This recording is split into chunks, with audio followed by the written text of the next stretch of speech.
O nosso tema de hoje é perda de pessoas amadas. No Espiritismo é muito comum ouvirmos a frase a morte não existe, portanto não houve perda porque a pessoa que partiu não era propriedade nossa. E esses conceitos são verdadeiros, mas quando ocorre a morte de uma pessoa querida, há sim uma perda. Existe a perda da convivência, da presença física da pessoa ao nosso lado.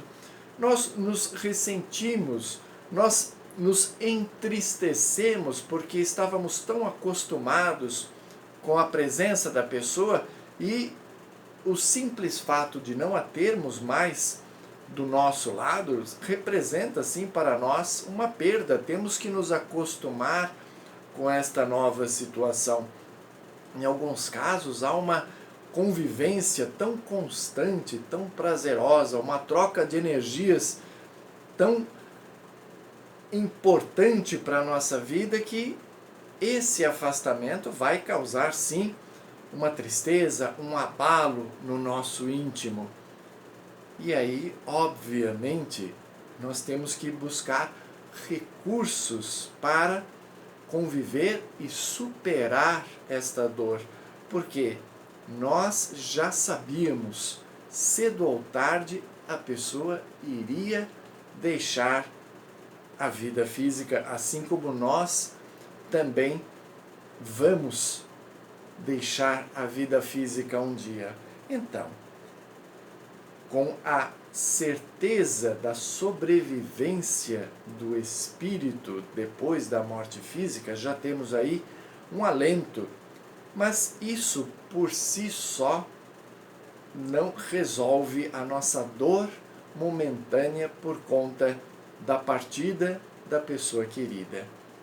E aí, se nós a amamos, vem logo a preocupação como ela está na vida espiritual. Ela continua viva, mas não sabemos como ela está. Quando a pessoa procura uma orientação espiritual em um centro espírita, consegue conversar com alguma entidade do plano espiritual, vem a pergunta: e como ela está? Aí a resposta geralmente vem nos seguintes termos: ela está sendo amparada. É tudo que nós queremos ouvir. A pessoa querida está sendo amparada no plano espiritual. Tanto que é comum conhecermos e ouvirmos aquelas histórias por parte daqueles que já partiram, dizendo que foram recebidas por entes queridos, por pessoas que já a haviam precedido no plano espiritual, e isso para nós é um fator de conforto, de alegria. Mas é preciso compreender, para não nos iludirmos, que a situação do ser após a morte física, após a desencarnação, ela é extremamente diversa, porque ele também vai ter dificuldades de lidar com essa mudança.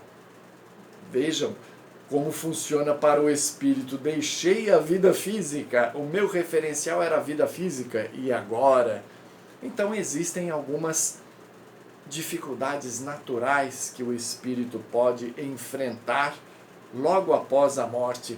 Uma delas é o apego à matéria. Ele conviveu com a matéria durante muito tempo. Alguns são tão apegados à matéria que sequer vão perceber que deixaram a vida física. Acreditam ainda que estão vivos na matéria, com o mesmo corpo físico. Por quê?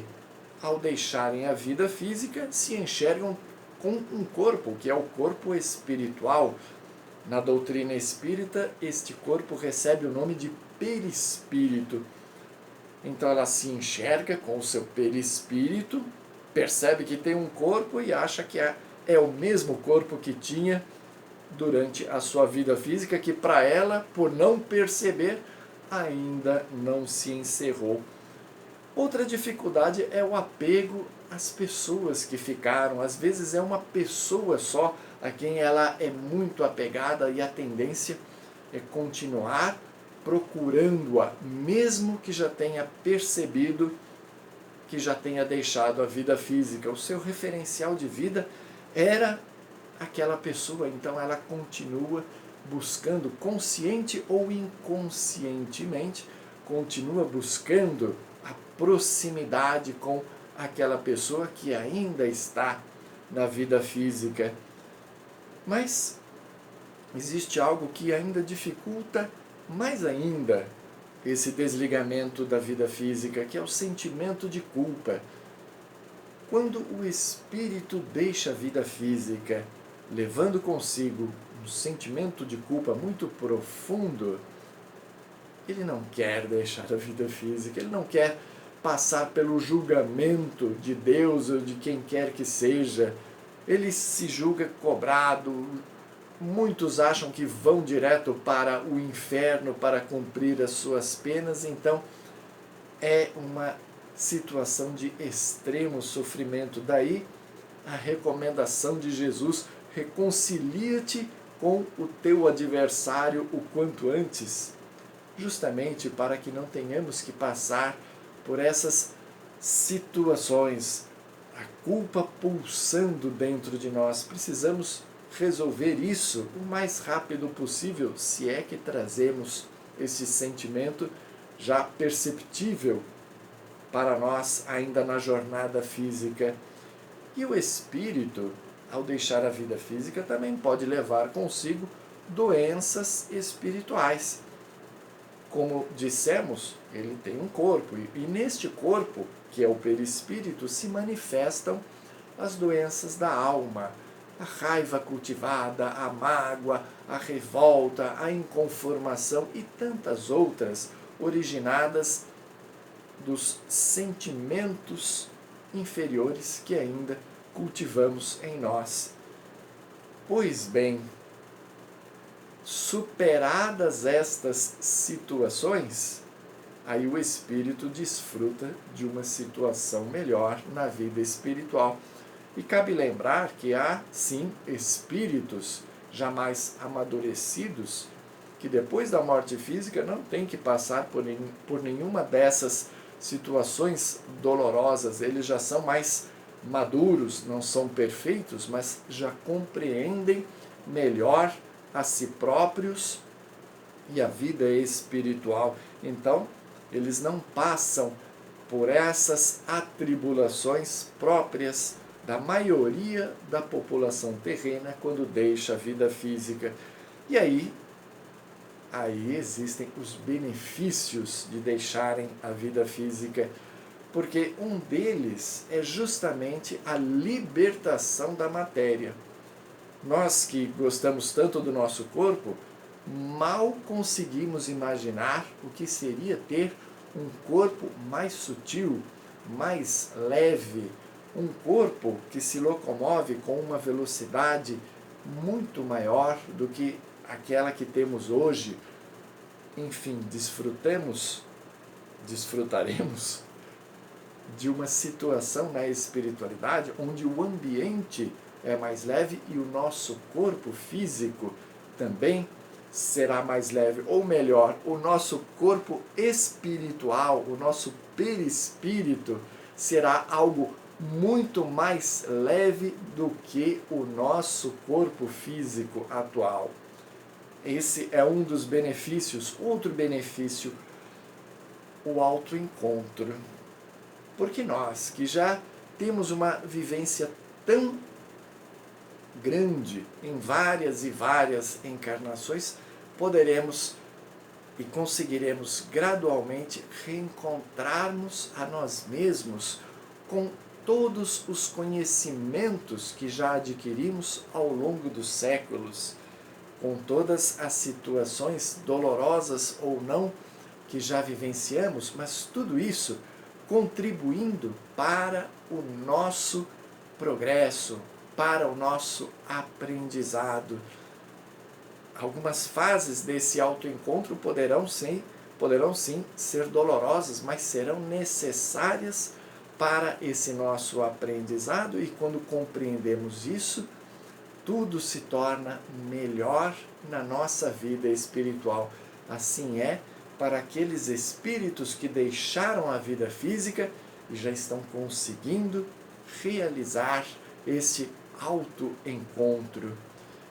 E outro benefício é o reencontro com as pessoas queridas que já partiram antes dele. O espírito deixou a vida física, deixou afetos na vida física, mas vai reencontrar os afetos que já estão no plano espiritual. Este é outro grande benefício, além das novas amizades que ele irá iniciar no plano em que se encontra. Então, estes são alguns dos benefícios que o espírito reencontra depois da morte.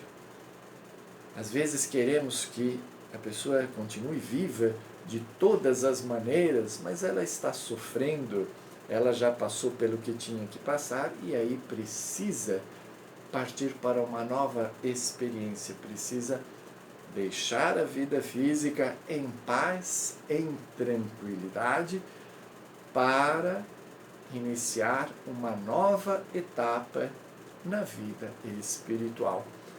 Quando compreendemos isso, conseguimos orar e desejar o melhor para este espírito, superando assim a dor da perda. Veja, não é que deixamos de sofrer, mas conseguimos pensar um pouco mais no bem-estar daquele que partiu.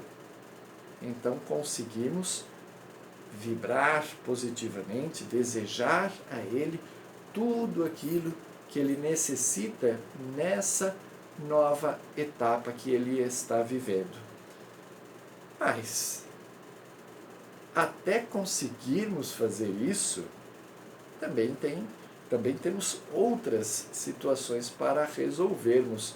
Uma delas é: por que a pessoa morreu agora? Por que tinha que ser agora? Então, existem algumas situações que precisamos entender. São questões técnicas que dizem ao nosso lado racional, e depois o nosso lado racional vai conversar com o nosso lado emocional para que aí, emocionalmente, aceitemos a partida da pessoa querida. Então precisamos entender o seguinte: antes de renascermos, todos nós temos ali um propósito evolutivo. Ao reencarnarmos, ao nos ligarmos ao nosso corpo físico, nós absorvemos uma quantidade de energia vital, que os espíritos na época chamaram de fluido vital.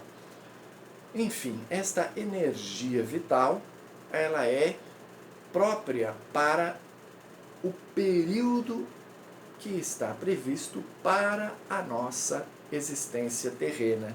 Então, aqueles que terão uma existência prevista como mais longeva terão uma quantidade de energia vital maior do que aqueles que terão um período mais curto. Isso é fácil de entender quando lidamos com uma morte advinda de uma doença prolongada, porque vemos ali gradativamente as forças físicas desaparecerem. A pessoa vai perecendo dia após dia. E aí entendemos, é a energia vital que está indo embora.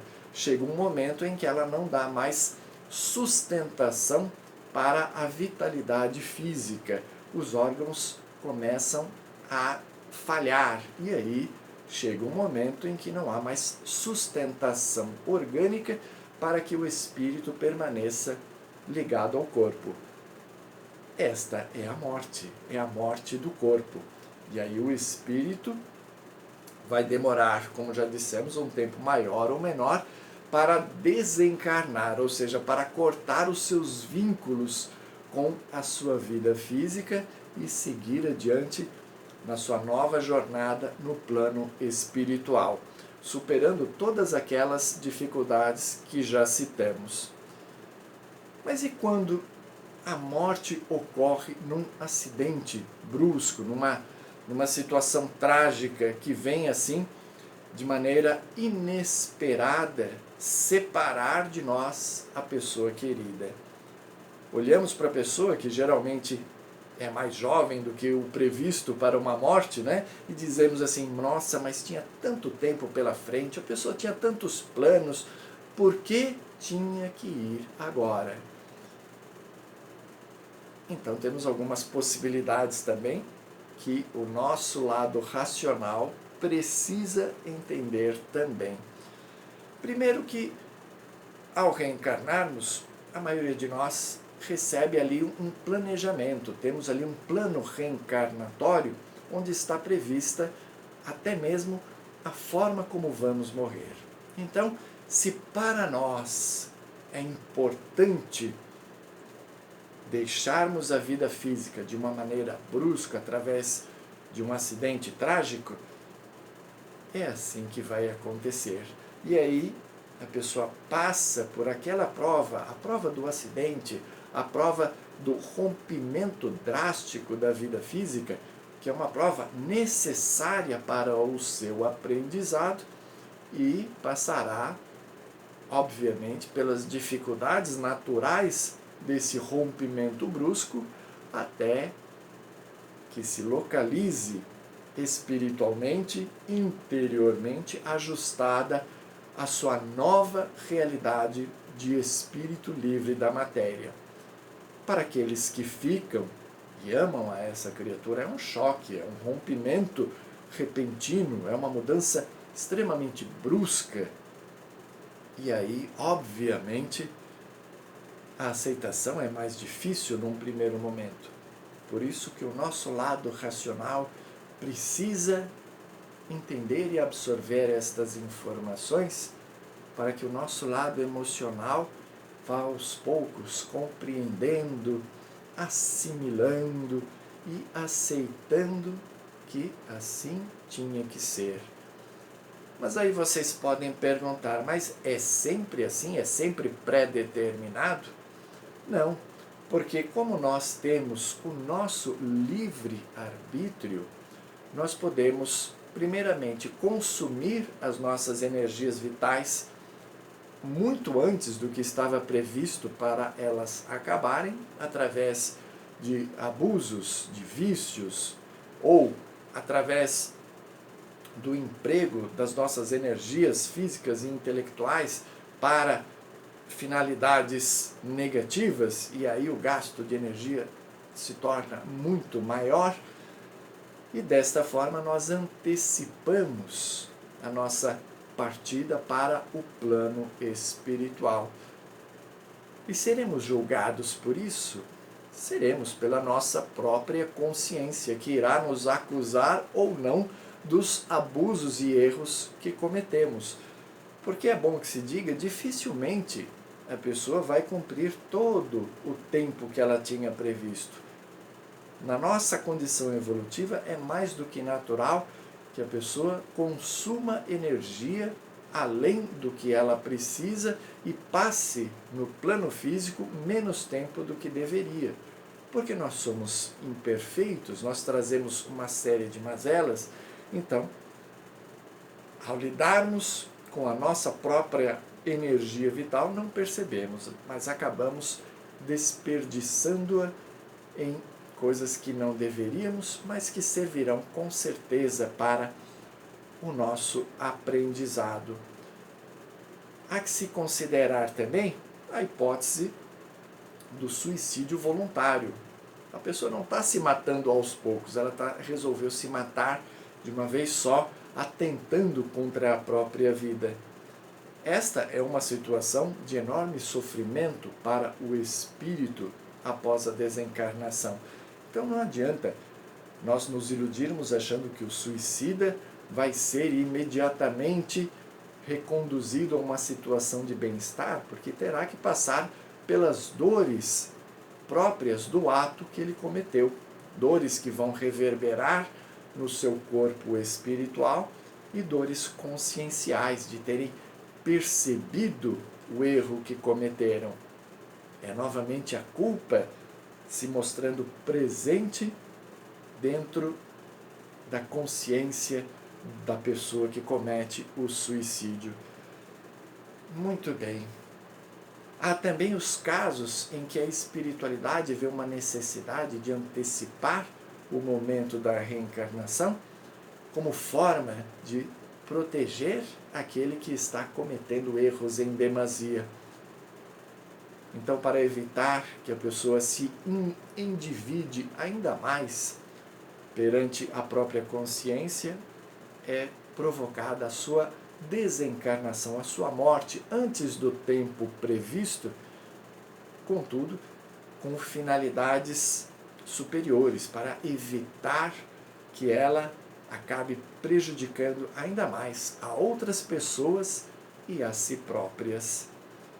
Então é assim que nós somos chamados a nos tornarmos cada vez mais responsáveis pela nossa atual jornada física, empreendendo os melhores esforços para realizarmos algo em favor do próximo e em favor de nós mesmos, para que deixemos a atual existência melhores do que quando aqui chegamos. E aí, quando lidamos com a partida, com a morte, com a desencarnação de uma pessoa querida, temos todos esses argumentos para lidarmos melhor com o fato. Mas, se ainda assim a dor da perda permanece latejando dentro de nós, precisamos trabalhar alguns aspectos da nossa personalidade. Porque podemos sim sentir saudade, isso é perfeitamente normal, mas não aquela saudade doentia, daquele apego doentio, querendo trazer o espírito para junto de nós a todo custo, querendo mantê-lo perto de nós, ou com cobranças mentais, inconformados com a partida que, no nosso entender, não deveria ter acontecido naquele momento. Enfim, precisamos nos perguntar se está acontecendo isso, por que existe tanto apego? Porque em alguns casos a pessoa era o objetivo da nossa vida, nós vivíamos para cuidar da pessoa.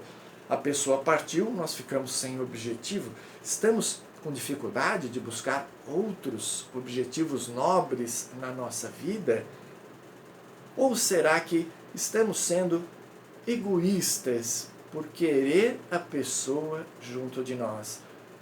Já tínhamos interesses egoísticos na presença da pessoa quando ela ainda estava viva, e agora que ela partiu, o egoísmo nosso permanece inconformado com a partida e querendo que a pessoa permaneça representando um papel importante na nossa vida? Será que está acontecendo isso? Porque, ao mesmo tempo que existem pessoas queridas que deixam a vida física e, portanto, deixam a convivência conosco, há uma multidão de pessoas a quem podemos amar na vida física, e se permanecermos lamentando a partida dos que se foram, deixamos de valorizar a presença daqueles que estão do nosso lado. Então é preciso compreender que estamos aqui para amar, para progredir, para usarmos do nosso potencial em favor do próximo e em favor de nós mesmos. Olhando por esse lado, perceberemos que, estando encarnados ou desencarnados, o nosso objetivo é sempre o mesmo, e cabe a nós lidarmos e nos adaptarmos à situação que a vida nos apresenta. Portanto, oremos por aqueles que se foram. Oremos por nós para suportarmos as dores da partida, mas oremos para que aqueles que partiram encontrem o quanto antes o seu reequilíbrio, o socorro de que necessitam, o bem-estar e a nossa gratidão por tudo aquilo que eles fizeram por nós quando estavam conosco e que talvez ainda continuem fazendo, porque não é porque estamos em planos diferentes que a ajuda, o amparo deixou de existir. Nós só não podemos escravizá-los aos nossos interesses, assim como não devemos nos escravizar a este apego que talvez ainda exista e precise ser trabalhado. Vivamos em paz, na certeza que cada um de nós tem o seu caminho e vai encontrar a sua paz, o seu objetivo, a sua própria felicidade, passo a passo, com o amor que possuímos e as bênçãos de Deus, de Jesus e dos amigos espirituais. Que assim seja.